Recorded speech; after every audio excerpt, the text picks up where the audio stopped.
நம்ம பாவூர் சத்திரம் ரயில்வே கேட்டுக்கு கிழக்க வீடு கிடைக்கிறத ரொம்ப கஷ்டம். அப்படிப்பட்ட ஏரியா, மெயினான ஏரியா பாவூர் சத்திரத்தில் தான் சூப்பரான வீடு சேல்ஸ் கொண்டு வந்திருக்கோம். கடையன் ரோட்டுக்கு பக்கமாகவும், சப்ரிஜிஸ்டர் ஆஃபீஸ்க்கு பக்கமாகவும், நம்ம பாவூர் சத்திரம் பஸ் ஸ்டாண்டுக்கு பக்கமாகவும் சூப்பரான வீடு 3.5 சென்ட் வடக்கு பார்த்து அமைஞ்சிருக்கு. 1100 ஸ்கொயர் ஃபீட்டு எலிவேஷன் எல்லாமே சூப்பராக பண்ணி கொடுத்துருக்காங்க. வீட்டோட கார் பார்க்கிங் பார்த்தீங்கன்னா 14க்கு 15 சைஸு. கார் பார்க்கிங்லேயே உங்களுக்கு பஞ்சாயத்து வாட்டர் எல்லாமே ப்ரொவைட் பண்ணியிருக்காங்க. பஞ்சாயத்து வாட்டர் போருக்கு செப்பரேட்டாக 2 டேங்க் ப்ரொவைட் பண்ணி கொடுத்துருக்காங்க. வீட்டோட ஹால் பார்த்தீங்கன்னா 11க்கு 16 சைஸு. வீட்டு ஃப்ளோரிங் ஃபுல்லாகவே கிரானைட் ஒர்க் பண்ணி கொடுத்துருக்காங்க. ஹாலில் பார்த்தீங்கன்னா உங்களுக்கு டிவி யூனிட் ப்ரொவைட் பண்ணி கொடுத்துருக்காங்க.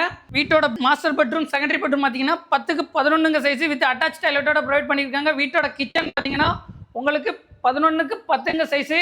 கிச்சன் டாப்பு கிரானைட்டால் ப்ரொவைட் இருக்காங்க. வீட்டை சுற்றி ஃபுல்லாகவே காம்பவுண்ட் ஏரியா அமைச்சு கொடுத்துருக்காங்க. வீட்டுக்கு பின்பக்கம் உங்களுக்கு கார்டனிங் ஏரியாவும் அமைச்சு கொடுத்துருக்காங்க. ஒரு நல்ல ஒரு ஏரியாவில் தார் ரோட்டு மேலே இந்த வீடு அமைஞ்சிருக்கு. இந்த வீடை வாங்கணும்னு நினச்சிங்கன்னா டிஸ்பிளேல உள்ள நம்பருக்கு கால் பண்ணுங்கள். வீட்டோட ரேட்டு பார்த்தீங்கன்னா 50 லட்ச ரூபா சொல்கிறாங்க. கண்டிப்பாக நல்ல ரேட்டுக்கு நெகோஷியேட் பண்ணி வாங்கி கொடுக்குறோம். பில்டிங் நல்லா குவாலிட்டியாகவே பண்ணி கொடுத்துருக்காங்க. நல்ல ரேட்டுக்கு உங்களுக்கு ஃபைனலைஸ் பண்ணி கொடுக்குறோம். இந்த வீடை நீங்கள் வாங்கணும்னா டிஸ்பிளேல உள்ள நம்பருக்கு கால் பண்ணுங்கள். தேங்க்யூ.